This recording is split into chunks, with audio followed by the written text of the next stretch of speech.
Good morning ఎవరో.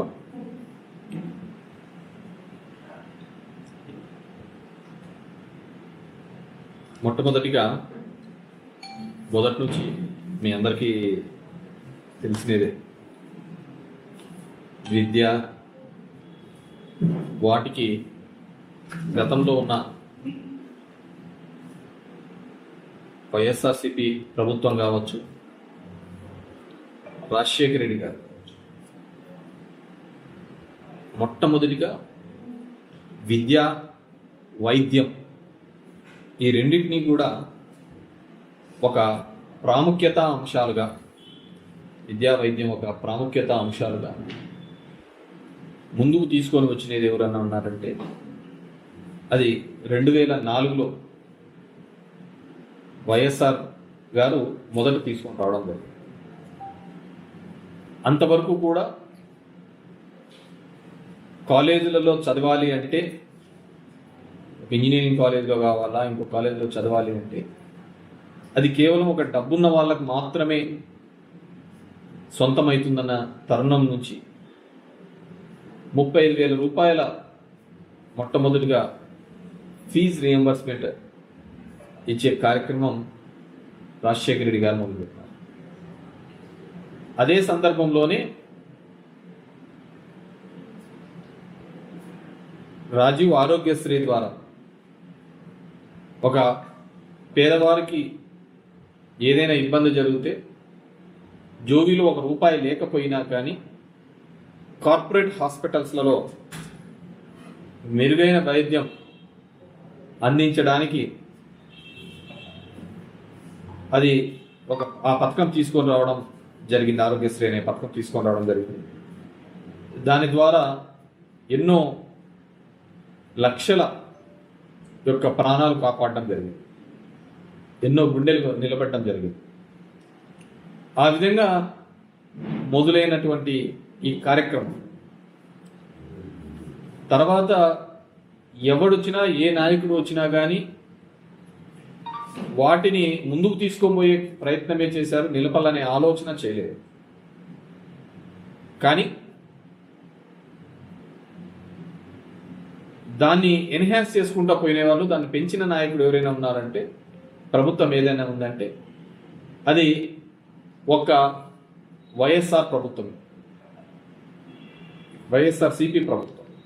జగన్మోహన్ రెడ్డి గారు ముఖ్యమంత్రి అయిన తర్వాత నీ ఫీజు అది 35,000తో మొదలుపెట్టినది, నీ ఫీజు ఎంతైనా సరే ఉండని అది నేను కడతాను అని చెప్పేసి ఒక నమ్మకాన్ని కలిగించిన వ్యక్తి జగన్మోహన్ రెడ్డి. అదేవిధంగా ఆరోగ్యశ్రీ అనే దాంట్లో సుమారు 2,000 పైచిలుకు జబ్బులు కూడా దాంట్లో కలిపి వాళ్ళకు మెరుగైన వైద్యం చేయించిన వ్యక్తి జగన్మోహన్ రెడ్డి గారు. సరే, ఈరోజు 5న మేము చేసే ధర్నాకి దానివల్ల ఆ చదువుకున్న వాళ్ళు, ఫీజు కట్టలేని వాళ్ళ ఇబ్బందులు, వాటన్నింటి గురించి కూడా మీ దృష్టికి తీసుకొని రావాలి. కాబట్టి ఎందుకంటే చంద్రబాబు నాయుడు గారు ఎప్పుడు చెప్తూ ఉంటారు విజన్ 2020 అన్నాడు, విజన్ 2047 అని. సో అప్పటికి ఎవరు ఉంటారో ఎవరు పోతారో తెలియదు, కానీ మనము మన ఇన్వెస్ట్మెంట్స్ పెడతా అంటాము, మేము పెట్టుబడి అంటూ ఉంటాం. ఏంటి ఆ పెట్టుబడి అంటే ఏంటి? 2047కి నువ్వు ఉంటావో తెలియదు, నేను ఉంటానో తెలియదు, కానీ మనం పెట్టే పెట్టుబడి ఏంటి అంటే అది పబ్లిక్ జనం యొక్క చదువుల మీద, వాళ్ళకు ఆ ఉన్నతమైన చదువులు కల్పించాలి అనే ఒక ఆలోచనే మనం పెట్టే ఇన్వెస్ట్మెంట్. మనం చేసే ఇన్వెస్ట్మెంట్ ఏంటి అంటే ఆ పేదవాళ్ళకు మనం చదువు కల్పించడమే అనేది. దీని గురించి చాలా పెద్దగా చెప్పక్కర్లేదు. ఒక పేద మధ్యతరగతి కుటుంబంలో వాళ్ళు సంపాదించిన సంపదలో 60 నుంచి 80% కేవలం విద్యకు, వైద్యంకి ఖర్చు చేయబడతారు. ఒక పేదవాడు తన కష్టం ఇంకోటికి రాకూడదు, ఒక మధ్యతరగతి వాడు నేను పడిన ఇబ్బంది నా కొడుకులు కానీ నా బిడ్డలు కానీ పడకూడదు అంటే, వాళ్ళు మెరుగైన సమాజంలో బాగా తలెత్తుకొని తిరగాలి అంటే దానికి ఒకటి విద్య ఒక్క కారణం. అది ఓడింట్లో అయినా కానీ, డబ్బులున్నోడింట్లో అయినా కానీ, ఇంకోడింట్లో అయినా కానీ, ఇప్పుడు లక్షలు పెట్టి ఎందుకు చదివిస్తున్నారు? వేలు పెట్టి ఎందుకు చదివిస్తుంటారు? అంటే తన కష్టం రాకూడదు, పిల్లలు మంచి సామాజికంగా సమాజంలో తలెత్తుకొని ఉండాలి, బాగా ఉండాలి అనే ఉద్దేశంతోనే కదా ఆ విధంగా ఒక ఎక్స్పోజర్ వస్తుందనే కాదు. ఈరోజు కన్నా మీరు చూస్తే అటువంటి ఇన్వెస్ట్మెంట్ జగన్మోహన్ రెడ్డి గారు పిల్లల చదువుల మీద పెట్టడం జరిగింది. వాటికి చాలా చేయడం జరిగింది. స్కూల్స్ బాగా చేయించడం జరిగింది, కాలేజెస్ బాగా చేయించడం జరిగింది, నాడు నేడు అనే కార్యక్రమం తీసుకొని రావడం జరిగింది. డిఫరెంట్ ఇవి చేసుకుంటా రావడం జరిగింది. దగ్గర మనం లెక్కల్లో చూస్తే కదా చంద్రబాబు నాయుడు 2,800 కోట్ల రూపాయలు బకాయిలు పడింది ఈ గవర్నమెంట్ స్టార్ట్ కాకముందు, వైఎస్ఆర్సీపీ స్టార్ట్ కాకముందు అవన్నీ తీర్చడం జరిగింది. దగ్గర పిల్లల హైయర్ ఎడ్యుకేషన్కి సంబంధించి 18,000 కోట్ల రూపాయలు ఇంక్లూడింగ్ వసతి దీవెన 20,000 రూపాయలు ఆ హాస్టల్స్లో ఉన్నదానికి ఆ ఫీజుకి సంబంధించి 20,000 రూపాయలు కూడా ఇప్పించే కార్యక్రమం చేయడం జరిగింది. ఈ విధంగా మెనీ రిఫార్మ్స్. ఇది కేవలం డబ్బులే కదా, ఇవి ఆర్ ఇన్వెస్టింగ్. నాకు బాగా గుర్తు, మీరు ఎవడైనా కానీ ఇప్పట్లో ఉన్న పిల్లలు మీరైనా కానీ మన గుండెల మీద చేసుకొని చూడండి. రాజశేఖర రెడ్డి గారు ఇచ్చిన ఫీజు రీయింబర్స్మెంట్ అదొక ప్రోత్సాహకంగా మీ ఇంట్లో మీ కుటుంబ పరిస్థితులు మీరు సాఫ్ట్వేర్ జాబో లేకుంటే ఇంకో ఉద్యోగమో చేస్తున్నప్పుడు ఆ ఫీజులు కట్టించినది ఎవడు? అది రాజశేఖర రెడ్డి గారు కట్టించిన టైంలోనా కాదా అని. మళ్ళీ మన 5 సంవత్సరాలు ఆ ఫీజులు కట్టిన ఎవరైనా ఉన్నారు అంటే అది రాజశేఖర రెడ్డి గారు ఉన్న టైంలో జగన్మోహన్ రెడ్డి గారు మీ ఫీజులు కట్టారా లేదా అనేది మీరు ఆలోచించండి. మీ అకౌంట్ స్టేట్మెంట్లలో చూడండి. అంతకంటే ఎవరు ఒక పేదవాళ్ళు మిగతా రాష్ట్రాల్లో పోయి చూడండి, అక్కడ పడుతున్న ఇబ్బందులు చూడండి. ఒక పేదవాడు చదువుకోవాలంటే తను పడుతున్న కష్టం గురించి చూడండి. ఒక పేద మధ్యతరగతి కుటుంబంలో ఉన్న ఇబ్బందుల గురించి చూడండి. ఈరోజు మీ బదులు ప్రభుత్వం షూటింగ్ తీసుకుని అందరూ ఫ్రీబీస్ అంటారు, ఉచిత పథకాలు అంటారు. చాలా తప్పు. విద్య వైద్యం మీద ఎంత ఖర్చు పెట్టినా కానీ అది ఉచిత పథకాల కిందికి రానే రాదు. అది అప్లిఫ్ట్, సామాజికంగా ఆర్థికంగా వాళ్ళకి అప్లిఫ్ట్ చేయడానికి మెరుగైన సమాజం కోసం చేస్తున్న పెట్టుబడి. అది ఏదో 4 పెద్ద రోడ్లు లేపించి పెద్ద బిల్డింగ్లు కడితే కాదు. అది ఎంతమంది ఆర్థికవేత్తలు ఈరోజు మాట్లాడుతున్నారు టీవీ డిస్కషన్లో, దీంట్లో చెప్తే ఎంతమంది ఆర్థికవేత్తలు కానీ సామాజికవేత్తలు కానీ చెప్పమనండి. ఒక పిల్లవాడు స్కూల్కి పోవడానికి ఆ పిల్లవానికి అమ్మఒడి రూపంలో సాయం చేసినది తప్పు అని ఒక్కరైనా చెప్పమనండి. ఒక మంచి విద్యను అందించే కార్యక్రమంలో ప్రభుత్వం అతని ఫీజులు కడుతున్నది తప్పు అని చెప్పమనండి. చెప్పలేరు. It's investment. భవిష్యత్తు తరాలకి ఇది ఒక పెట్టుబడి. అదే ఇంగ్లీష్ మీడియం చెప్తుంటే దాన్ని తీసేయడం ఏందయ్యా? చాలా మంది మేధావులు మాట్లాడుతున్నారు, మీ పిల్లలు ఏ విధంగా చదువుతున్నారు, తెలుగుని చంపేస్తున్నామని మాట్లాడుతున్నారు. తెలుగు ఎక్కడ చంపటం లేదు. ఇంగ్లీష్ మాట్లాడడం అదేమి ఒక నాలెడ్జ్ కిందకి చెప్పటం లేదు.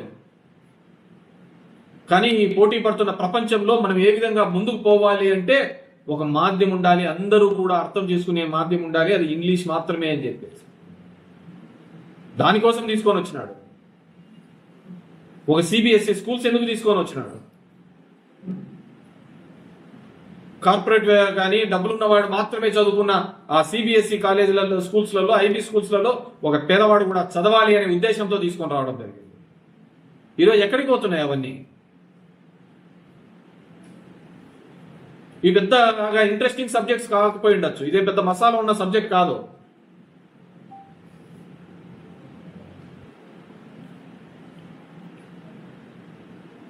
కానీ ఇదే భవిష్యత్తు తరాలకు ఇదే ఇంట్రెస్టింగ్ సబ్జెక్ట్.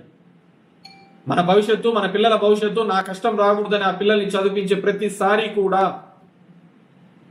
ఏ ప్రభుత్వం ఏ విధంగా సాయం చేసింది,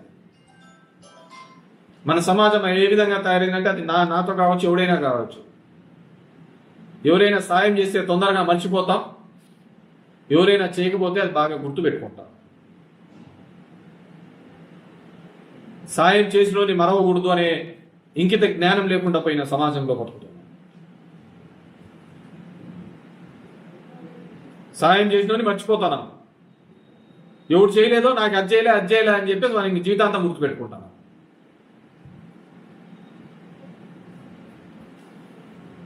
అది చాలా చాలా దరిద్రమైన. ఎందుకంటే నేను ఇంతకుముందు కూడా చెప్పిన, కార్పొరేట్ కాలేజీలకు కార్పొరేట్ స్కూల్స్కు నేను పూర్తిగా వ్యతిరేకం. ఆ రోజు అని చెప్తున్నాను, ఈ రోజు చెప్తున్నాను.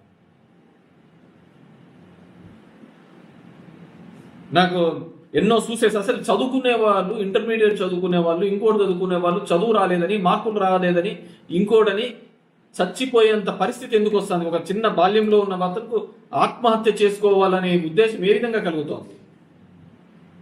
ఫీజులు కట్టలేని స్తోమతతో ఉన్నందుకు కడుతున్నారా, లేకుంటే ఆ చదువుల మీద ఒత్తిడితో కడుతున్నారా? ఆట ఆడాలంటే క్రీడా ప్రాంగణంలో గ్రౌండ్లలో ఆడేదాన్ని మానేసి ఫోన్లలో ఆడుకోవడం సొసైటీలో ఉన్నాం. అదే ఆట అనుకుంటున్నాం. మా వాడు వీడియో గేమ్లు బాగా ఆడతాడండి అని చెప్పేసి. కాలేజ్ గ్రౌండ్లలో ఏం ఆడతాడో, స్కూల్ గ్రౌండ్లలో ఏం ఆడతాడో లేదు. మేము చిన్నప్పుడు ఎప్పుడు చూసినా గ్రౌండ్లలోనే ఉండేవాళ్ళం.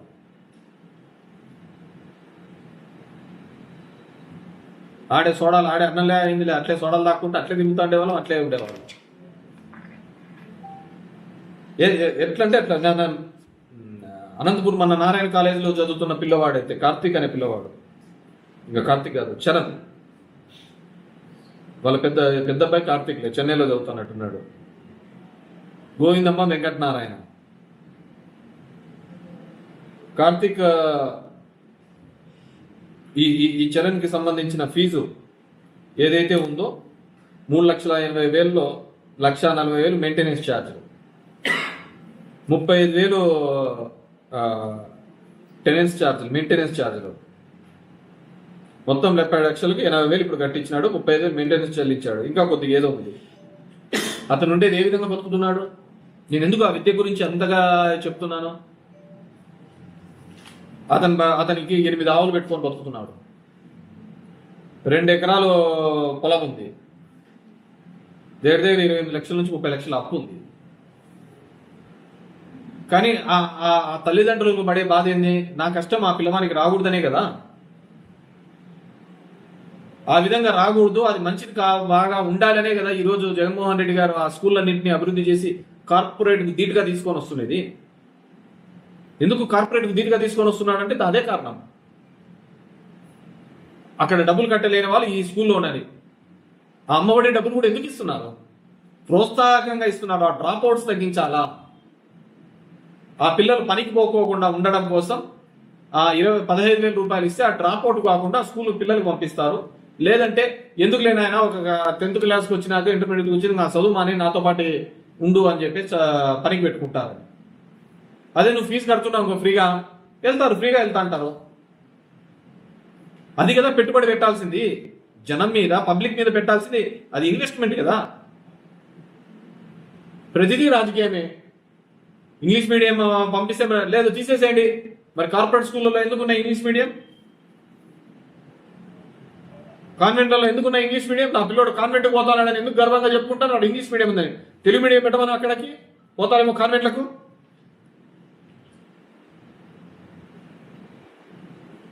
అన్నిటికీ ఒకటే నియమనిబంధనలు ఉండాలి కదా. మన దరిద్రం ఆ విధంగా ఉంది. స్వతంత్ర భారతంలో ఇంకా చదువు రాలేదని, చదువుకోవాల్సిన మార్కులు ఫీజులు కట్టుకోలేక ఇంకా ఆత్మహత్యలు చేసుకుని ఎంత దరిద్రం అంటే, ఆ పిల్లవాడు క్లాస్ రూమ్ నుంచి మీరు ఆ వీడియో చూసినారంటే బయటకు వచ్చేటప్పుడు టీచర్ ఆపలేకపోయినాడు, గోడెక్కేటప్పుడు ఎవడే కానీ ఆపలేకపోయినారు. ఆ పిల్లవాడు చనిపోతున్నప్పుడు ఎవరే కానీ నిలబెట్టలేకపోయింది ఒక నిండు ప్రాణాన్ని. అసలు పోలీసులు రాకముందే అక్కడ మొత్తం అంతా క్లియర్ చేసేసినారు.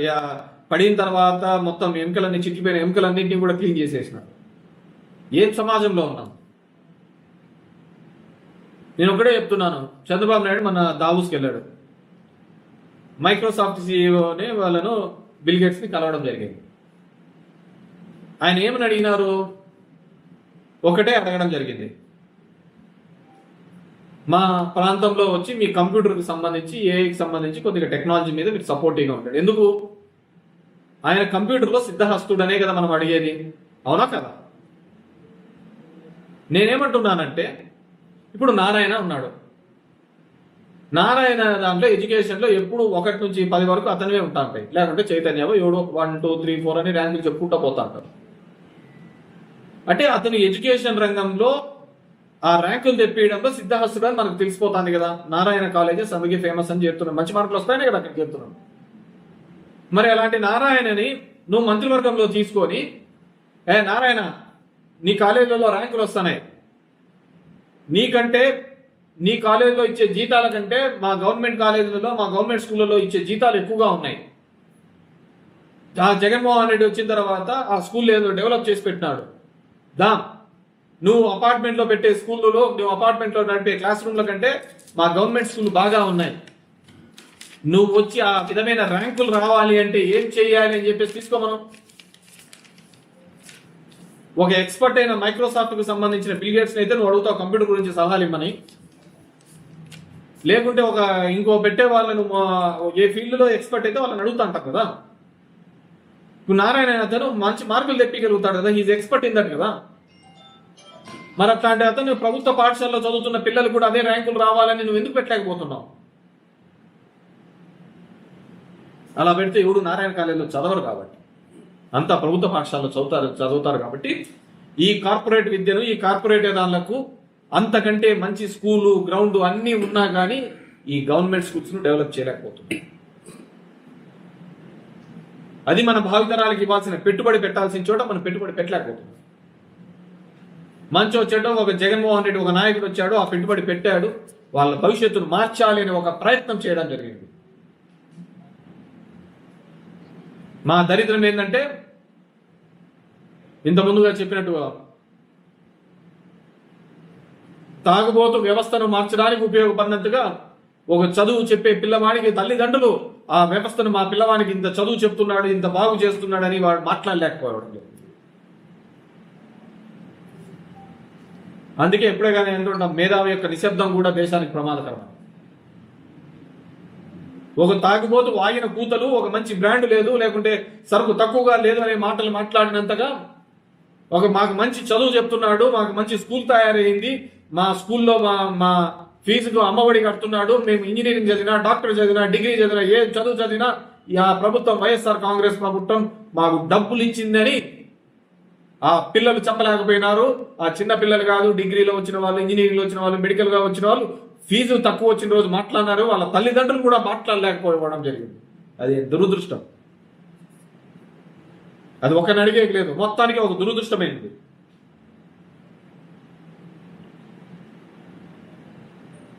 ఇది ఈ దేశ దౌర్భాగ్యమో ఈ రాష్ట్ర దౌర్భాగ్యమో కానీ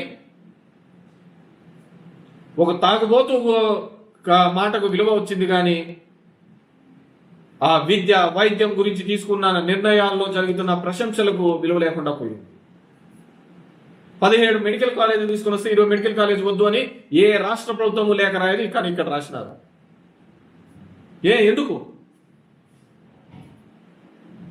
కేవలం ఇప్పటి ప్రభుత్వంలో ఉన్న వాళ్ళదే మొత్తం మెడికల్ కాలేజీలు, ఈ రాష్ట్రంలో ఉన్న మెడికల్ కాలేజీ అన్ని వాళ్ళవే. ఆ పేదవానికి ఆ మధ్యతరగతి వారికి కదా ఆ విద్య వైద్యం ఉచితంగా కానీ నీట్గా అందుతే కదా వాళ్ళు మమ్మల్ని అందరినీ దాటివేస్తారు. అలాంటి దౌర్భాగ్యమైన పరిస్థితులలో మనం అందరం ఉన్నాం. నాకు నిజంగా బాధ వేసింది. అందుకే నేను ఎప్పుడు గర్వంగా చెప్తాను, నా ఊర్లో ఆ కార్పొరేట్ స్కూల్లో నేను తీసేయగలిగినాను. నాకే వాళ్ళ మీద కోపం లేదు, వాళ్ళ మొహాలు కూడా చూసినాను. ఒకే అపార్ట్మెంట్లో 2000 మందిని పెట్టి 4 బాత్రూమ్లు పెట్టుకొని మార్కులు అనే దాని మీద ఆ తల్లిదండ్రుల యొక్క ఆలోచన విధానం మారాలి. మన సందులో 4 అమెరికా పోతే నా పిల్లోడు అమెరికా పోవాలంటాడు, వాడు ఇంజనీరింగ్ చదివితే మావాడు ఇంజనీరింగ్ చదవాలంటాడు, పక్కింటోడు డాక్టర్ అయితే వాడు నేను డాక్టర్ కావాలంటాడు. కానీ ఆ పిల్లవానికి ఏం కావాలి అతని ఆలోచన విధానం ఏంటనే అడిగిన సందర్భం లేదు. రుద్ది ఎడ్యుకేషన్ సిస్టమ్ అంతా విధంగా దాని మార్పు తీసుకొని రావడానికి జగన్మోహన్ రెడ్డి రాదు. నేను అడుగుతున్నాను, 5వ తేదీ చేసే దానిలో ఎంతమందికి తల్లిదండ్రులకు సర్టిఫికెట్లు ఇవ్వకుండా ఇబ్బంది పడుతున్నారు, ఎంత ఇబ్బంది పెట్టడం జరిగింది. నేను గుడ్ మార్నింగ్ తిరిగేటప్పుడు చాలా మంది 2 రోజులు జగన్మోహన్ రెడ్డి గారు నిధులు రిలీజ్ చేసిన తర్వాత ఆర్బీఐ ఇవన్నీ క్లియరెన్స్ అయ్యాక 2-3 రోజులు లేట్ అయినా సార్ ఇంకా రాలేదు సార్ అన్న. ఇస్తానాడు కాబట్టి అడుగుతున్నారు, పోతానం కాబట్టి అడుగుతున్నారు. ఈటం లేదు కాబట్టి ఇది ఇంతే, మన బతుకులు ఇంతే, మన జీవితాలు ఇంతే అని చెప్పేస్తున్నాడు. ఒకరు అన్నారు, లోకేష్ అన్నాడు, నన్ను మేము ఏదైనా కానీ చెప్పిన ఆమె నెరవేర్చకపోతే ఈ కాలర్ పట్టుకొని అడగండి అన్నాడు. మరి ఎంతమంది కాలర్ పట్టుకొని నిలదీస్తున్నారు? ఎన్నో జరిగిపోతాంది, పోతానా, ఆయారా గయారా. నేను ఎప్పుడు చంద్రబాబు గారిని తప్పు పట్టాను, ఆయన రెగ్యులర్ ఫ్లోలో చెప్పుకుంటూ పోయినాడు. ఇదే మనకు ఉండాలి కదా, ఒకటి కాదు, రెండు కాదు, మూడు కాదు, నాలుగు. ఏమంటే చెప్పేటప్పుడు డిఫరెంట్ ముఖాలకు అడ్డం పెట్టుకొని చెప్తాడు. ఒకసారి వాజ్పేయిని అడ్డం పెట్టుకొని చెప్పినాడు, ఒకసారి నరేంద్ర మోడీ పవన్ కళ్యాణ్ అడ్డం పెట్టుకొని చెప్పినాడు.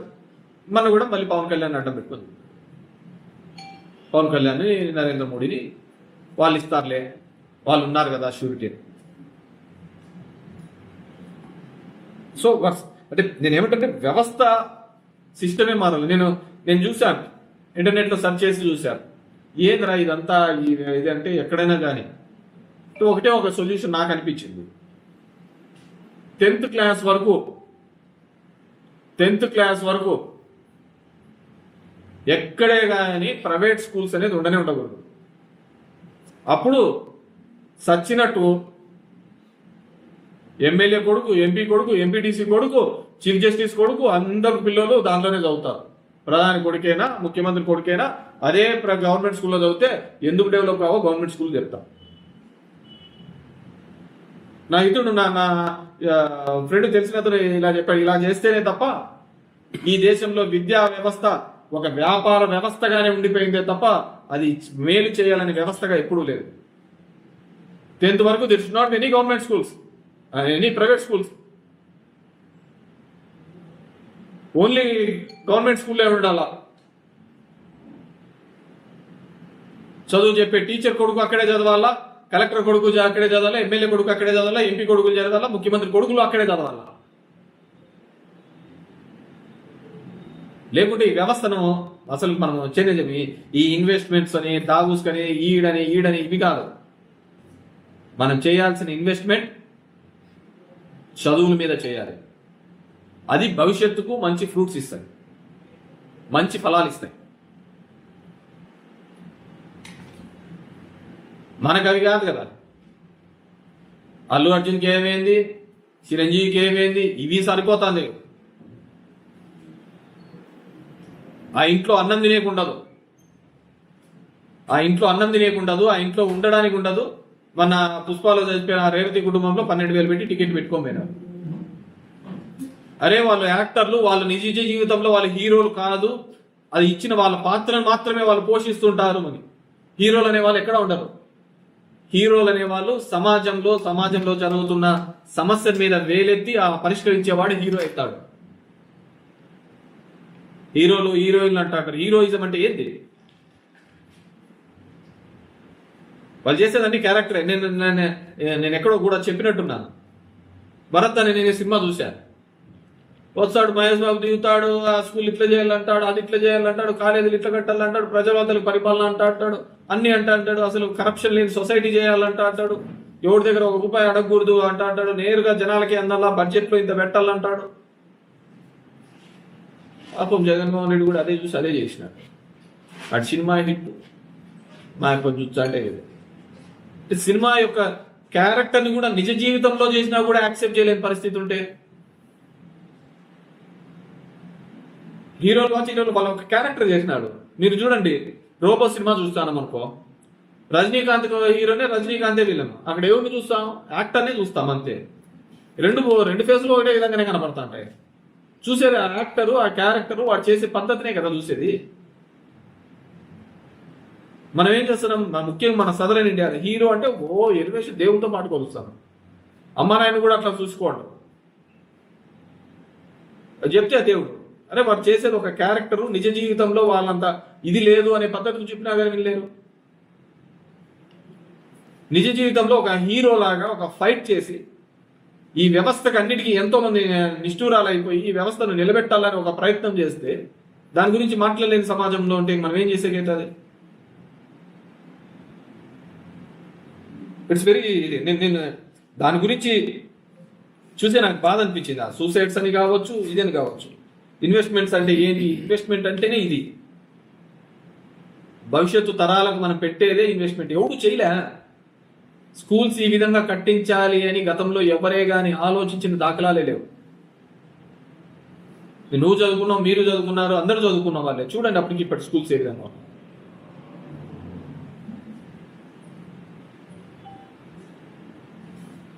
సో ఖచ్చితంగా ఇప్పటికైనా పిల్లల తల్లిదండ్రులు, పిల్లలు చదువుకున్న వాళ్ళు, ఆల్మోస్ట్ ఆల్ మీరు మేజర్ డిగ్రీ చదివినప్పుడే మేజర్లు ఉంటారు. 18 years దాటింటే ఇప్పటికి 22, 21 ఏంటండి. ఎవడు మీకు న్యాయం చేసినాడు అనేదన్నా మీరు ఆలోచించుకోలేని పరిస్థితులలో ఉంటారు. రండి, మాట్లాడండి, గలమెత్తండి. లేదు అంటే ఈ రాష్ట్రంలో కానీ ఈ దేశంలో కానీ తాగుబోతులదే చెల్లుబాటు అవుతుంది తప్ప మేధావులు ఎవరిది కాదు. ఈ సామాజిక స్పృహతో ఉన్న వాళ్ళది చెల్లుబాటు కావటం లేదు. పొద్దున్న లేచిన నుంచి కాఫీ టీ హోటల్ దగ్గర చెప్పే లంగా మాటలకే సరిపోతుంది తప్ప మంచి చేసిన వాళ్ళకి విలువ లేకుండా పోతుంది. ఇంతకుముందు చెప్పినట్టుగా సాయం చేసిన మర్చిపోతున్నారు, చేయని గుర్తుపెట్టుకుంటున్నారు. సరే, ఈ దరిద్రం ఎన్నాళ్ళు ఉంటుందో తెలియదు, కానీ ఉన్న కాలంలో అయినా సరే ఆ లబ్ధి పొంది ఉంటే మీరు డెఫినెట్గా జగన్మోహన్ రెడ్డి అంటాడు మీటింగ్లలో, మీకే కానీ మంచి జరిగింటే ఏంటి అని చెప్పేసి. మంచి జరిగినోడు వేయలే, చేయకోకుండా చేయలేని ఎవడో ఉంటారు. 25% అవన్నీ కన్సాలిడేటెడ్గా పడిపోయినాయి. చేసినోడు మర్చిపోయినాడు, ఇంకోటి ఇవ్వడం కొత్తగా ఏదైనా ఇచ్చాలంటే అని చెప్పేసి. Very unfortunate. సో డెఫినెట్గా అందరూ కూడా తరలి రావాలి, మాట్లాడాలి. Thank you very much. Any questions? ఇప్పుడు మద్యం పాలసీ అప్పుడు జగన్మోహన్ రెడ్డి గారు చేసినది కరెక్ట్ అనే భావిస్తున్నాను. మద్యం పాలసీ జగన్మోహన్ రెడ్డి ఒక నిర్ణయం తీసుకున్నారు. ఏమని నిర్ణయం తీసుకున్నాడు? ఆయన తీసుకునేది దీనిలో రేట్లు పెంచుతా పోతూ ఉంటాను నేను, ఇది ఒక స్టేజ్కి వచ్చినా తీసేస్తాను అన్నాను. సో ఆ రోజుకి ఆయన తీసుకునే దానిలో నేను ఏదైతే చెప్పానో అది చేస్తాను అని చెప్పేసి. నువ్వు అన్నిటికంటే ఇంపార్టెంట్ ఏంటంటే ప్రసాద్ గారు, నేను అర్ధగంట నుంచి మొత్తుకుంటే నువ్వు మళ్ళీ ఆటికే వచ్చాను మద్యం తీసుకునేది మంచిదే అని చెప్పేసి. విద్య గురించి తీసుకునేది మంచిదా చెడ్డదే అని అడగలేకపోయినావు కదా. నీకు ఆడ మసాలా ఇదే దొరుకుతుంది, నీకు అదే దొరుకుతుంది తప్ప నేను గొంతు చించుకొని విద్యా ప్రమాణాలు పెంచాలి అని జరుగుతున్నట్టే కానీ వీళ్ళదే నీకు ఇంపార్టెంట్ కనపడుతుంది. మద్యానికే పాలసీ ఆ రోజు తీసుకునే దానిలోకి ఆయన నేను మద్యం అనే దాంట్లో పెంచుకుంటూ పోతాను. సరే, ఆ మద్యాన్ని నివారణకు రీహాబిలేషన్స్ అనేది it's very very much impossible. సరే, ఆయన ఒక నిర్ణయం తీసుకున్నాడు, దానికి ఒక ప్రయత్నం చేసినాడు, లేదు నిష్ఠూరాలు తీసుకొచ్చినట్టు. అంతకుముందు ఎన్టీ రామారావు తీసుకున్నప్పుడు కూడా ఇలాంటి నిర్ణయమే తీసుకున్నప్పుడు కూడా చేయలేకపోయినాడు. ఎందుకంటే ఇట్స్ వెరీ టఫ్. అది మనలో ఒక భాగం అయిపోయింది. అది లేకోకుంటే సాయంత్రం అయితేనే మనిషికి ఎట్లుంటుందంటే కష్టం వచ్చినా లేకుంటే ఆనందం వచ్చినా ఇంట్లో భార్యకు అమ్మా నాన్నకి చెప్పుకుంటారో లేదో తెలియదు, కానీ ముందర మందు బాటిల్ పెట్టుకొని చెప్పుకుంటారు. దానికే ఫస్ట్ లిజనర్ ఎవరైనా ఉన్నారు అంటే, నీకు ఆనందం వచ్చినా కష్టం వచ్చినా నీ ఇంట్లో భార్యకు చెప్తావో తెలియదు, మీ అమ్మా నాన్నకి చెప్తావో తెలియదు, కానీ సాయంత్రం అయితేనే ఖచ్చితంగా మందు నువ్వు చెప్తున్న జ్ఞాపకాలు, నువ్వు చెప్తున్నవన్నీ కూడా మధుర క్షణాలన్నీ అదే ఇంటా. ఆ విధంగా మనం తయారైపోయినాం. దాన్ని నేనేదో మార్చాలనుకున్నాడు, అది కాలే. ఆ మధుర జ్ఞాపకాలు, ఆ చేదు జ్ఞాపకాలు చెప్పుకునే ఆ వ్యక్తిదే చెల్లుబాటు అయింది. జనసేన లేకపోతారని మళ్ళీ మొదలైంది. చెప్తుందా? నాకు ఆ పురాణాల్లో ఎన్నిసార్లు వాళ్ళు తన శరీర పరీక్ష కోసం అగ్గిలో దింకినారో లేదో తెలియదు, కానీ నేను ప్రతి 15 రోజులకి నిప్పులో దూకి బయటకు రావాల్సిన పరిస్థితి వస్తాను. నాకు అర్థం కాదు. బేసిక్గా నేను ఎప్పుడు చెప్తున్నాను, నేను వైఎస్ఆర్సీపీలో ఒక ఐడియాలజీ మీద వెళ్తున్నాను, దాంట్లో వేరేది ఏంటి. ఆ ఐడియాలజీ ఏంది? అక్రాస్ ది వ్యవస్థలో జరుగుతున్న అన్ని విధానాలకు ఈజ్ గివింగ్ ఫైట్ చేస్తుంది.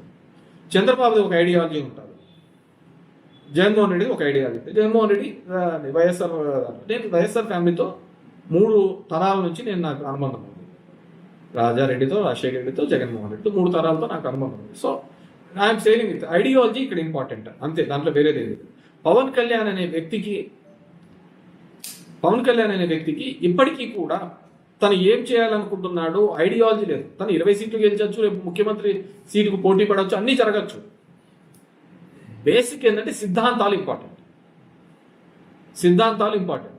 ఆ సిద్ధాంతాల పరంగా ఎవరు నిలబడుతున్నారు అంటే నేను జగన్మోహన్ రెడ్డి గారి యొక్క సిద్ధాంతాల మీద నేను నిలబడుతున్నాను. సరే అది గెలుపు కావచ్చు, ఓటమి కావచ్చు, ఏదైనా కావచ్చు, నేను ఆయన సిద్ధాంతాల మీద నిలబడుతున్నాను. ఎన్టీ రామారావు ఉన్నప్పుడు ఆయన కొన్ని సిద్ధాంతాలు, ఒక పార్టీ ఎస్టాబ్లిష్ చేసేదే కొన్ని సిద్ధాంతాలు, కాంగ్రెస్ వ్యతిరేక భావ సిద్ధాంతాలతో ఆ రోజు ఎన్టీ రామారావు పార్టీ పెట్టారు. దానికి వ్యతిరేకంగా ఆయన గ్రో అయితే వచ్చినాడు. అప్పటి వరకు జనతా పార్టీ ఉండేది, వాటికి కాంపెన్సేటివ్ ఆల్టర్నేట్ గా వచ్చినట్టు కాబట్టి అంత పెద్ద మ్యాండేట్ ఇవ్వడం జరిగింది. విత్ ఇన్ 6 నెలల్లో ఇచ్చినాడు. మొదట సినిమా గ్లామర్ గా ఇవ్వడం జరిగింది, దానికి అది అనుకూలించడం జరిగింది. దాని తర్వాత రావడం జరిగింది. దాని తర్వాత ₹2 కిలో బియ్యం, అలాంటి కొన్ని వినూత్నమైన పథకాలు తీసుకున్నాడు. ₹2 కిలో బియ్యాన్ని ఎందుకు అంటారు? ఆ రోజుల కాలంలో కేవలం రాగన్నము, జొన్నన్నము ఇలాంటివే తినేవాళ్ళు. పేదలు తెల్లన్నము తినాలి అంటే అది ఏంట్లో పండగలకో దీళ్ళకు మాత్రమే తినేది టైం నుంచి. అది తీసుకొని రావడం ఇట్స్ చేంజ్, రెవల్యూషనరీ చేంజ్. సరే ఈరోజు షుగర్లు వచ్చి అదర్ రోగాలు వచ్చేసి డబ్బున్నోడు ఇవి తింటున్నాడు, డబ్బు లేనోడు డబ్బున్నోడే రాగి ముద్ద ఇది తింటున్నాడు. ఆ రోజు ఆపోజిట్ గా ఉంటాయి. So it's revolutionary change. Aarogyasri అనేది ఇట్స్ రెవల్యూషనరీ చేంజ్. ₹1 జోబిలో డబ్బు లేకపోయినా ఒక కింద పడతానే ఒక ఆధార్ కార్డు ఇంకో కార్డు తీసుకొని పోయి హాస్పిటల్లో ఫ్రీగా చేయించుకుంటున్నాడు. ఏదైనా కానీ గుండెకి బాగాలేదు అనుకుంటే ఇమీడియట్ గా పోయి చేయించుకోండి. It's revolutionary. ఒక నమ్మకం, ఒక భరోసా ఇవ్వడం ప్రభుత్వం యొక్క బాధ్యత. ఆ బాధ్యతగా రాజశేఖర రెడ్డి చేసినాడు, జగన్మోహన్ రెడ్డి చేసినాడు. చంద్రబాబు ఒక్కటి చేసినాడని చెప్పమనండి. ఎవడో తెచ్చిన ఐటీని నేనంటాడు, ఎవడో చేసిన నాదంటాడు. 4 సంవత్సరాలు 4 టర్మ్స్ అయినాడు ముఖ్యమంత్రిగా ఆయన. ఇదే ఉమ్మడి ఆంధ్రప్రదేశ్లో కూడా ఉన్నాడు. ఈరోజు తెలంగాణకు ఆంధ్రప్రదేశ్కు అసమానతలు ఉన్నాయి అంటే ఎందుకు కారణం చెప్పండి? 83 నుంచి గత 40 సంవత్సరాల నుంచి అసమానతలు ఉన్నాయి. ఇంకా ఇప్పుడిప్పుడే ఆంధ్రప్రదేశ్ డెవలప్ అవుతుందని ఎందుకు చెప్పుకోవాల్సిన దీని పరిస్థితిలో ఉన్నాము అంటే అంతకుముందు ముఖ్యమంత్రులు చేయలేకపోవడం వల్లనే కదా. ఆ రోజే ఇన్ని పోర్ట్స్ కానీ ఇన్ని కాలేజీలు కానీ ఇవన్నీ కూడా మిగతా ప్రాంతాల్లో కూడా డెవలప్ చేసి ఉంటే ఈ అసమానతలు ఉండేవి కాదు కదా. ఈ రాష్ట్రం విడిపోయి ఉండేది కూడా కాదు కదా. ఇప్పుడు కూడా పెద్ద తప్పు చేస్తున్నది అదే. అమరావతి అనే ఒకటే చోటనే మొత్తం పెట్టుబడులు తీసుకొని పెట్టడం అనే కార్యక్రమం చేస్తున్నారు. ఇప్పుడు మన అనంతపూర్కి ఎయిమ్స్ శాంక్షన్ ఏంటండి, తీసుకుపోయి మంగళగిరిలో పెట్టినారు. ఏం అక్కడ విజయవాడ కానీ గుంటూరు కానీ ఇలాంటి కార్పొరేట్ పెద్ద పెద్ద ఊర్లు లేవా? అక్కడ పెద్ద పెద్ద హాస్పిటల్స్ లేవా? ఏం అనంతపూర్లో పెట్టి ఉంటే అదే ఎయిమ్స్ కానీ హాస్పిటల్ కానీ పెట్టింటే ఎంత ఉపయోగపడి ఉండేది ఇక్కడ పేదవాళ్ళకు. అప్పుడున్న తెలుగుదేశంలో ఉన్నవాడు మాట్లాడలేకపోయినారు ఒక్కరు కూడా. ఈ రోజు కూడా కిలోమీటర్ ₹52 కోట్లతో పిలుస్తున్నారు అమరావతి ప్రాంతంలో. అదే 3 కిలోమీటర్లు అంటే 150 కోట్లకు ప్రతి నియోజకవర్గంలోని ఇన్ఫ్రాస్ట్రక్చర్ రోడ్లు గీట్లు అన్ని లేకోకుండా పోతా ఉంటాయి కదా. కొన్ని గ్రామాలకు రోడ్లు లేవని చెప్పేసి కొన్ని దాంట్లో చూపిస్తూ ఉంటారు తెలుగుదేశం వాళ్ళు. ఇది ఇదే ఏం ఒకసారే కదా జగన్మోహన్ రెడ్డి అనేది. అంతమంది అంతా మీరే ఉన్నారు కదా, మరి ఆ గ్రామాలకు ఎందుకు రోడ్లు వేయలేకపోయినారు? నేను వచ్చినాక చెప్తా. ఓబులాయనపల్లి, మల్లాకాలవ ఇలాంటి గ్రామాలకు నేను వచ్చిన తర్వాత రోడ్లు వేయించిన సందర్భం. ఈ నియోజకవర్గంలో 80% అభివృద్ధి కార్యక్రమాలు కానీ అభివృద్ధి యొక్క రుచి కానీ ఇంకోటి కానీ ఏదైనా కానీ చూపించినాను అంటే అది నేను చేసినానని. కానీ ఎప్పుడు తెలుగుదేశంలో పార్టీనే కదా ఇక్కడ గెలిచినది. కేవలం 3 సార్లు కదా ఇంకొకరు గెలిచినది. ఇక్కడ 3 సార్లు కదా. దానికి ఇట్స్ డిపెండ్స్. మన సమాజంలో ఉన్న పరిస్థితులు ఈ విధంగా నడిచిపోతానేది అంటే మనము మంచి అనుకోను చెడ్డమనుకోను. ఈ దేశంలో 2 రాజకీయాలు, ఒకటి కులపరమైన రాజకీయం, ఒకటి మతపరమైన రాజకీయాలే జరుగుతాయి. ఆ కులాల రాజకీయాలు జరిగినంత వరకు, ఆ మతాల రాజకీయం జరిగినంత వరకు ఈ దేశంలో ఉన్న కానీ ఇంకోటి కానీ పేపర్ల మీదే కనపడుతుంది తప్ప అభివృద్ధి సామాజికంగా పేదవానికి ఖచ్చితంగా ఫలాలు అనేది అందనే అందవు.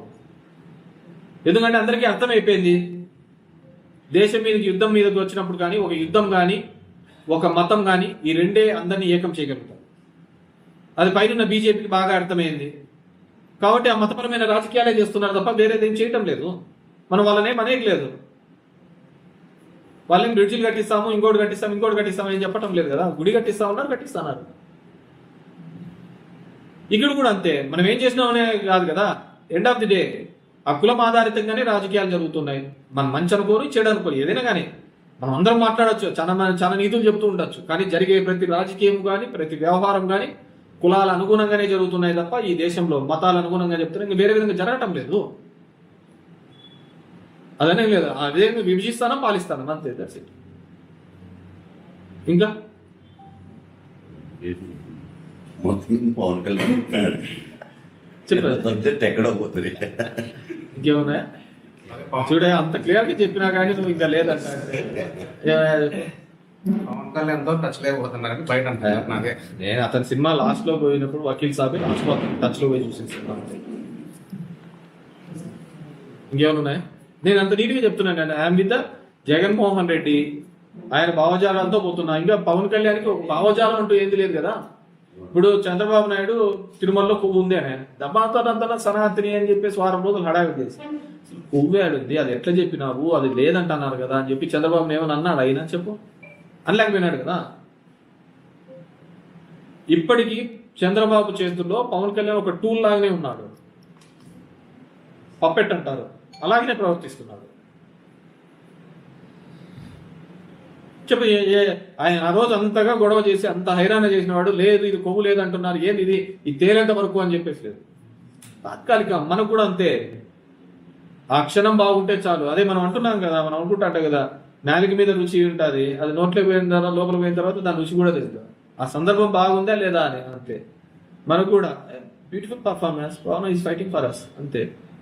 అది నిజమెంత, చంద్రబాబు చేసినది ఎంత, 40 ఏళ్ళుగా రాజకీయంలో 4 సార్లు ముఖ్యమంత్రిగా ఉన్నప్పుడు ఈ రాష్ట్రానికి ఏం చేశాడు అని ఇప్పటికీ చెప్పండి. ఎప్పుడో కట్టిన హైటెక్ సిటీ చూపిస్తా అంటాడు, రింగ్ రోడ్ చూపిస్తా అంటాడు, అదే చూపిస్తా అన్నాడు తప్ప ఏం మిగతా అంత ఆంధ్రప్రదేశ్ కాదా ఆయన ముఖ్యమంత్రి ఉన్నప్పుడు ఎందుకు చేయలేకపోయినాడని చెప్పి ఎవడు అడగలేడు. ఆయన వచ్చేనే బాగుంటుంది, బాబు రావాలి అనే చెప్తాడు అనే చెప్తున్నాడు. చెప్పా కదా ఎందుకు ఆ చదువు చెప్పిన ఆ తల్లిదండ్రులకు లేకపోయింది, లేకుంటే ఆ బాగుపడిన వాళ్లకు లేకపోయింది. ఓన్లీ లిక్కర్ బ్యాచ్ బాగా సక్సెస్ అయింది. Power of liquor, that's beauty of democracy, ప్రజాస్వామ్యం యొక్క. ఇంకేమన్నాయా? వైసీపీ పార్టీలో కీలక సభ్యులుగా ఉన్న విజయసాయి ఇట్లాంటి వాళ్ళ పెద్దలు కూడా రాజకీయాలకు దూరంగా ఉంటున్నారు. అది ఇలాంటి సమయంలో దానికి ఏముంటుందండి, ఎవరి ఇష్టాలు వాళ్ళకు ఉంటా అంటే దానిలకు ఇదేం చెప్పడం. ఇప్పుడు నేను సింపుల్ థింగ్ చెప్తాను. ఈ సిస్టంలోకి వచ్చిన రాకముందు సాయి రెడ్డి అనే వ్యక్తి జగన్మోహన్ రెడ్డికి సంబంధించి లేకుంటే వాళ్ళ కుటుంబానికి సంబంధించిన ఒక ఆడిటర్.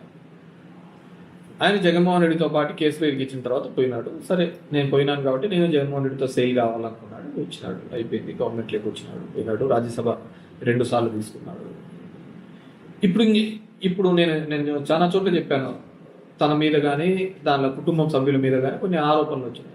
మేబీ ఈ పాలిటిక్స్లో నేను తట్టుకోలేనేమో అనుకున్నాడేమో, అతను సైలెంట్గా క్విట్ అయిపోయాడు. రాజ్యసభ పదవి ఉంది కదా, ఉండి కూడా ఇప్పుడు రాజీనామా వద్దనుకున్నాడు. తన మీద పడుతున్న బరువు అలాంటిది, దానికి ఏం చేసే తన మీద అంత భారం ఉందేమో మనకు తెలియదు కదా. నాకు పెద్దగా సాయి రెడ్డితో అటాచ్మెంట్స్ కూడా తక్కువే. జగన్మోహన్ రెడ్డి గారికి ఆయన ఏం చెప్పినాడో ఏమో తెలియదు. సరే సార్, అతన్ని గౌరవించినారు, అతన్ని పైకెత్తుకున్నారు, అతను చెప్తే కార్యకర్తలు విన్నారు, లేకుంటే లీడర్లు విన్నారు అంటే అతను జగన్మోహన్ రెడ్డితో ఉన్నాడు అని అంతే. Jaganmohan Reddy without Jaganmohan Reddy Vijayasai Reddy only auditor. నువ్వు చెప్తున్న రాజ్యసభ ఉండదు, ఇంకోటి ఉండదు. ఈ ఒకటి పక్కన ఈ పెరుగుతూ ఉంటే అంటేనే సున్నాలు పెరుగుతూ ఉంటుంది. ఈ ఒకటే లేకపోతే అన్ని సున్నాల కిందకే వస్తారు అంతే, దాంట్లో వేరేది. ఈ ఒకటి పక్కన ఎంతమంది ఉంటా అంటే అంతమందిగా దాని విలువ పెరుగుతూ పోతుంది. ఆ ఒకటి జగన్మోహన్ రెడ్డి. దానికన్నా మీకు జగన్మోహన్ రెడ్డి అనే వ్యక్తి సిస్టంలో చాలా దానిలకు జరుగుతున్న దాని మీద ఫైట్ చేసినాడు. వ్యవస్థలో జరుగుతున్న తప్పిదాల మీద కానీ ఇంకో దాని మీద కూడా చాలా ఫైట్ చేసి ఒక లీడర్గా ఎలివేట్ అయినాడు. నేను ఎన్నో సందర్భాలు చెప్తున్నాను, ఎప్పుడైనా ఒక నాయకుడు అన్న తర్వాత కష్టంలో ఉన్నప్పుడు నిలబడతా అంటేనే రాయి. ఒక రాయి అయినా కానీ ఇట్లా మామూలు ఉంటే రాయి, దాన్ని కొట్టి చెప్తేనే ఒక షేప్ వచ్చింది. జగన్మోహన్ రెడ్డిని ఎందుకు అడ్మైర్ చేస్తారు? ఈ రాష్ట్రంలో ఇద్దరు క్రౌడ్ పుల్లర్స్. ఎప్పుడు వెళ్ళినా కానీ ఏ సందర్భంలో అయినా కానీ 10 నిమిషాల్లో 10,000 మందిని పూల్ చేసే వాళ్ళు ఎవరైనా ఉన్నారు అంటే రాజకీయ నాయకుల్లో అయితే అది ఒక జగన్మోహన్ రెడ్డి. రాజకీయ నాయకులు అయితే ఒక జగన్మోహన్ రెడ్డి, రాజకీయాలు ప్లస్ దానికి సినిమా మసాలా యాడ్ అయితే పవన్ కళ్యాణ్. వీళ్ళిద్దరే ఏ సందర్భంలో అయినా క్రౌడ్ పుల్ చేయగలుగుతారు. చంద్రబాబు కావచ్చు, తెలుగుదేశం కావచ్చు, మేనేజ్మెంట్ మాట్లాడి ఇవన్నీ చేసి ఇది వీళ్ళిద్దరికే ఎమోషనల్గా వస్తారు దగ్గరికి. సో జగన్మోహన్ రెడ్డి అనే వ్యక్తికి ఉండేది ఓన్లీ పొలిటికల్ లీడర్షిప్. ఇక్కడ సినిమా గ్లామర్, సినిమా హీరోయిజం ఇవన్నీ కూడా పవన్ కళ్యాణ్ కలిసి. సో ఆ సినిమా గ్లామర్ అనేది ఆ చిత్రంలో ఉన్నప్పుడు ఉంటాడా లేకుంటే బయట ఉంటాడా అనేది we have to see. Cinema నాయకులంతా కూడా రాజకీయాల్లో చేయడానికి అది కాదు వచ్చినారు, వాళ్ళన్నీ కూడా వచ్చినాడు. అంతకంటేనా పక్కన కమల్ హాసన్ వచ్చినాడు, ఆయన ఆయన ఆయన విన్నాడు. నా దరిద్రం ఏంటంటే నేను ఇంతవరకు చెప్పినది ఒకటి, మీరు అడిగేది ఒకటి. విద్య గురించి ఆ వ్యవస్థ గురించి ఫైట్ చేయండి, అది దీనిదే ఉంటుంది. మన ఆలోచనలు అంతా మసాలాలకు దిక్కే పోతా ఉంటుంది. అర్థమవుతుందా? మనం దాని నుంచే మార్పు రావాలి అంటున్నాను. ఇప్పుడు కమల్ హాసన్ చేసినాడు, కమల్ హాసన్ కంటే పెద్ద యాక్టరా పవన్ కళ్యాణ్ కాదు కదా. పర్ఫార్మెన్స్ వైజ్ గా చూస్తే కమల్ హాసన్ మించిన వాళ్ళు ఏం లేదు కదా. నేషనల్ అవార్డ్స్ అతనికే కదా వచ్చినది, అంతకంటే పర్ఫార్మ్ చేసే వాళ్ళు ఏం లేదు కదా. అతను పెట్టిన పార్టీ అతనే గెలవలేకపోయినాడు కదా. So there is nothing like యాక్టర్కి రావాలని ఏం లేదు. యాక్టర్ నెక్స్ట్ విజయ్ కూడా వస్తున్నాడు, తమిళనాడు విజయ్ కూడా పార్టీ పెడుతున్నాడు. ఇక్కడ వచ్చినాడు, చిరంజీవి కూడా వచ్చినాడు. చిరంజీవి 2 చోట్ల నిలబడితే తిరుపతిలో గెలిచినాడు, పాలకొల్లో కొడితే. నేను చెప్తాను, బాలకృష్ణ హిందూపురై గెలుస్తా వచ్చినాడు. గుడివాళ్ళలో నిలబడమనంటే కంటిన్యూస్ 3 సార్లు గెలవలేడు కూడా. ఎందుకంటే మన వాళ్ళు కాబట్టి ఆ సౌత్ ఇండియాలోనే ఆ విధంగా ఉంటుంది. హీరోలు అంటే హీరోయిజం, హీరో అంటే ఒక దేవుళ్ళ కొలుస్తాం. పంపులో అన్ని బయట పెట్టైనా సరే ముందు దానిలో పోతా ఉంటాం. నేను ఇంతకుముందు రేవతి ఇన్సిడెంట్ చెప్పాను కదా. ఆ హీరోయిజం అనేది వాళ్ళ ఒక క్యారెక్టర్ మాత్రమే. ఆ క్యారెక్టర్ని ఏ విధంగా పండిస్తున్నారనేది ఇంపార్టెంట్. నిజమైన హీరోస్ ఎవరంటే సామాజికంగా మనకి ఎవడైతే పైకి తీసుకొని వచ్చినాడో వాడే దేవుడు. అంటే ఎక్కడ ఉంటుంది, మనకి ఎవడు సాయం చేస్తే వాడు దేవుడు, అంతకంటే వేరేది ఏంది లేదు. నేను ఎన్నో సందర్భాల్లో చెప్తా ఉంటాను, ఒక ఆటోలో నువ్వు రోడ్డు మీద కింద పడి ఉంటావు, ఎవడే కానీ వచ్చింటారు రాత్రి 12 గంటలప్పుడు ఒక ఆటో వచ్చి నిన్ను ఎక్కించుకొని పోతుంది, ఏమంటావు? దేవుళ్ళలాగా వచ్చి ఆటో ఎక్కించుకొని పోయినా ఉంటున్నావు. నిన్ను హాస్పిటల్లో తీసుకుపోయి పండబెడతాడు ఆటో వాడు, వస్తానే డాక్టర్ వచ్చి మంచి ట్రీట్మెంట్ ఇస్తాడు, నువ్వు ఆటో అని మర్చిపోతావు. డాక్టర్ వచ్చినప్పుడు దేవుళ్ళ వచ్చే కాపాడినాడు నీ జోబిలో డబ్బులు ఉండవు. అప్పుడు ఎవడో వచ్చి నీ స్నేహితుల్లా వచ్చి డబ్బుల కోసం ఫోన్లు చేస్తా అంటే వచ్చి ఇలా నేను కడతాను లేదా ఫీజు అంటారు. లేదు, దేవుడు రా టైంలో 3 సందర్భాల్లో ఒకనొకటి దాటేసుకుంటా వచ్చినాడు. ఇక్కడ ఎవడు దేవుడు అంటే సాయమే, నీకు ఎవడు చేసినాడు. మనకు అది లేదు. మనం తాత్కాలికంగా చూస్తాంట, తాత్కాలికంగా మనం అట్లే తల్లాడుతాం. అందుకే ఇట్లా ప్రపంచంలో ఏడా ఉండదు, మన దాంట్లోనే ఆ విధంగా ఉంటుంది. సరేనా? థ్యాంక్ యూ పా. Anything else?